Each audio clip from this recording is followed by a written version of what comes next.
Hi Malathi గారు. Hi Shreya, how are you? I'm good Malathi గారు. How you అండి? I'm good.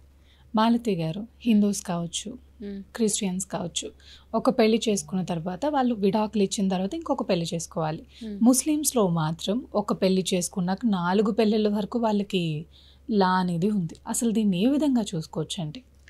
ఇప్పటి వరకు నేను చాలా వీడియోస్ కూడా లైక్ హిందూస్ క్రిస్టియన్స్ అన్నీ కవర్ చేసా. బట్ టుడే ముస్లిం లా గురించి మాట్లాడుకుందాం. జనరల్ ఏంటంటే ఎవరైనా సరే ఒక పర్సన్స్ పెళ్లి చేసుకున్నప్పుడు వాళ్ళ మతం పరంగానే వాళ్ళ ట్రెడిషన్ పరంగానే పెళ్లి చేసుకుంటారు. అవును.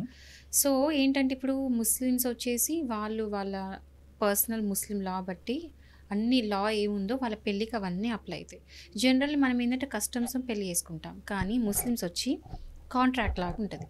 కాంట్రాక్ట్ ఏంటంటే వాళ్ళు పెళ్లి చేసుకున్నప్పుడు అంటే నికా అంటారు. నికా అనే పెళ్లి చేసుకున్నప్పుడు ఇద్దరు కూడా కుబుల్ హే అని చెప్తారు. ఇద్దరు కూడా అంటే వైఫ్ కానీ హస్బెండ్ కానీ సపరేట్ కూర్చోబెట్టేసి అడుగుతారు, కన్సెంట్ అడుగుతారు. ఇష్టమేనా అంటే కుబుల్ హేనా అని అడిగితే ఆ కుబుల్ హే అని 3 సార్లు చెప్తే పెళ్ళి అయిపోయినట్టు and they'll sign on it. సంతకం పెట్టేసిన తర్వాత పెళ్ళి కంప్లీట్ అయినట్టు. ముస్లిమ్స్లో ఏంటంటే కాంట్రాక్ట్ లాగా. ఇంకా హిందూస్ ఇట్లా చూసుకుంటే మనకు తెలుసు సప్తపది అన్ని రకాలుగా అంటే తాళి కట్టడము, ఏమంటారు జీలకర్ర బెల్ల పెట్టడము అవన్నీ ఉంటాయి. అవన్నీ కంప్లీట్ అయితేనే ఒక హిందూ మ్యారేజ్ కంప్లీట్ అయినట్టు. సేమ్ క్రిస్టియన్స్ ఏంటంటే వాళ్ళని కూడా అడుగుతారు, కన్సెంట్ అడుగుతారు అండ్ వాళ్ళు కూడా సిగ్నేచర్స్ పెట్టి వాళ్ళు కూడా పెళ్ళి చేసుకుంటారు, రింగ్స్ మార్చుకుంటారు. ఇది క్రిస్టియన్స్. సో ఏంటంటే డిఫరెన్స్ ఇదే. బట్ దెన్ ఏంటంటే ఒకవేళ కొన్ని క్వశ్చన్స్ రేజ్ చేసుకోవచ్చు మనం. ఎట్లా అంటే మరి ముస్లిం వరకు వచ్చేసరికి ఏంటంటే అందరికి తెలిసిన విషయం ఏంటంటే ఇప్పుడు హిందూస్లో ఆర్ ముస్లిమ్స్లో రిపీట్ హిందూస్ అండ్ క్రిస్టియన్స్లో బైగమి చల్లదు. బైగం అంటే ఏంటంటే రెండో పెళ్ళి చల్లదు. వైఫ్ బతికే ఉన్నప్పుడు ఆర్ హస్బెండ్ బతికే ఉన్నప్పుడు 80% రెండో పెళ్ళి చేసుకోవడానికి లేదు, అంటే అన్లెస్ విడాకులు తీసుకుంటే తప్ప. అవును కదా. సో బైగమి చేసుకుంటే కనుక రెండో పెళ్ళి చెల్లుబాటు కాదు, I mean it's void marriage. But Muslim law ప్రకారం ఏంటంటే ముస్లిమ్స్లో 4 పెళ్ళిళ్ళు చేసుకోవచ్చు. ఒక హస్బెండ్ వచ్చేసి 4 పెళ్ళిళ్ళు చేసుకోండి, 4 వైఫ్స్ ఉండొచ్చు. సో వాళ్ళందరినీ కూడా ఈక్వల్గా మెయింటైన్ చేయాలి. ఒక వైఫ్ని ఎక్కువ ఒక వైఫ్ని చూడడానికి లేదు. వాళ్ళు ముస్లిం లా ప్రకారం ఏంటంటే నలుగురిని కూడా ఈక్వల్గా చూసుకోవాలి. అంటే మతానికి తగ్గట్టు లా ఉంటుందా మాలతి గారు? మతం తగ్గట్టే లా ఉంటుంది. ఎందుకంటే ఇప్పుడు మిగతా అన్నీ కూడా ఏంటంటే కామన్ ప్రాబ్లమ్స్ అన్నీ కూడా. కానీ మన కంట్రీలో మనం రిలీజియన్కి మతానికి ఒక రెస్పెక్ట్ ఇస్తాం. ఓకేనా, సెక్యులర్ కంట్రీ మనది. సో ఎక్కడ డిస్క్రిమినేషన్ జరగకుండా ప్రతి మతంకి ఈక్వల్గా ఇంపార్టెన్స్ ఇస్తాము, అన్ని మతాలను ఈక్వల్గా చూస్తాము. సో ఎవరి లా ఏ చెప్పిద్ది అంటే ఇప్పుడు మనకి ఏంటి, మనము కొన్ని పాటిస్తాము. ఓకే, వేదాలను మనము పాటిస్తూ ఉంటాం.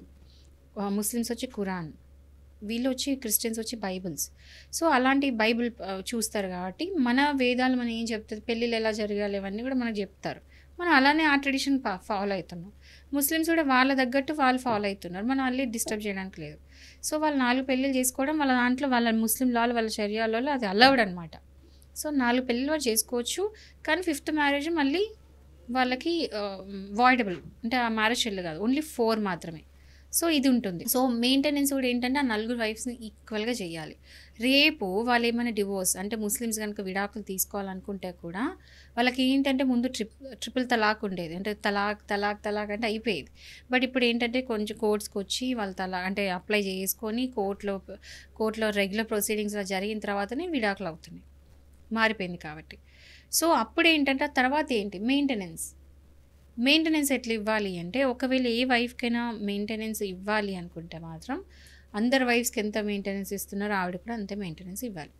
సో ఇలాంటివన్నీ కొన్ని చేంజెస్ అని ఉన్నాయి. బట్ మతపరంగానే పెళ్ళిళ్ళు అవుతాయి, విడాకులు అవుతాయి, మెయింటెనెన్స్లు ఉంటాయి, అన్నీ కూడా ఆ మతంకి సంబంధించిన యాక్ట్. అంటే ఇప్పుడు ఎగ్జాంపుల్ ఏంటంటే హిందూస్కి వచ్చేసి హిందూ మ్యారేజ్ యాక్ట్ 1955, ముస్లిం లాకి వచ్చేసి ముస్లిం లా ఉంటుంది, క్రిస్టియన్కి వచ్చేసరికి ఇండియన్ మ్యారేజ్ యాక్ట్ అనేది ఉంటుంది. సో ఎవరిది వాళ్ళకి అప్లై అవుతుంది, యాక్ట్ ప్రకారమే ఉంటాయి. కొన్ని డిఫరెన్సెస్ ఉంటాయి, but almost Christians and Hindus same ఉంటుంది. కానీ ముస్లిం లాగా చాలా కంప్లీట్గా డిఫరెంట్గా ఉంటుంది. అండ్ వాళ్ళన్నీ కూడా ఏమంటారు, వాళ్ళు ఏమైనా ఉన్నా కూడా వక్ఫ్ బోర్డ్ మొత్తం కూడా ప్రాపర్టీ సంబంధించిందంతా కూడా వక్ఫ్ బోర్డ్ అంతా కూడా డీల్ చేస్తూ ఉంటుంది. మాలతి గారు, మరి లేకపోతే ఒక హిందూ ముస్లిం పెళ్లి చేసుకుంటే అప్పుడు ఎలా అప్లైబుల్ అవుతుంది? ఇందులో కూడా నేను డిఫరెన్సెస్ చెప్తా. ఎట్లా అంటే ఒకవేళ ఫస్ట్ విల్ గో విత్ ఒక హిందూను క్రిస్టియన్ పెళ్లి చేసుకోవాలనుకున్నారు అనుకోండి, అప్పుడు ఏంటంటే వీళ్ళు స్పెషల్ మ్యారేజ్ యాక్ట్ కింద చేసుకోవచ్చు. ఎందుకంటే ఇప్పుడు హిందూ ఉంటారు, ముస్లిం ఇన్వాల్వ్డ్ ఉంటారు కాబట్టి ఏంటంటే వీళ్ళు స్పెషల్ మ్యారేజ్ యాక్ట్ కింద చేసుకుంటే వాళ్ళ మ్యారేజ్ రికగ్నైజ్ చేయవచ్చు, రిజిస్ట్రేషన్ చేయించుకోవచ్చు దాని కింద. పెళ్ళి డివోర్స్ అయినా ఏదైనా కూడా స్పెషల్ మ్యారేజ్ యాక్టే అప్లై అవుతుంది వాళ్ళకి. బట్ ఒకవేళ ఒక క్రిస్టియన్ ముస్లిం చేసుకోవాలనుకున్నా, లేకపోతే హిందూ ముస్లిం చేసుకోవాలనుకున్నా మాత్రం ముస్లిం లా ప్రకారం ఏంటంటే కంపల్సరీ ఎవరైతే నాన్ ముస్లిం ఉంటారో వాళ్ళు ముస్లిం కన్వర్ట్ అవ్వాలి. అప్పుడు తప్పితే వాళ్ళు పెళ్లి చేసుకోవడానికి వీలు కాదు. అదే హిందూస్ అండ్ క్రిస్టియన్స్ అంటే మాత్రం కన్వర్ట్ కాకపోయినా పెళ్లి చేసుకోవచ్చు స్పెషల్ మ్యారేజ్ యాక్ట్ కింద. కానీ ముస్లిమ్స్కి ఎవరైనా చేసుకోవాలనుకుంటే మాత్రం నాన్ ముస్లింలా కన్వర్ట్ అయితే తప్ప చేసుకోవడానికి ఉండదు. సో వాళ్ళు అది ఆ మతం పుచ్చుకున్న తర్వాతనే they will have to marry.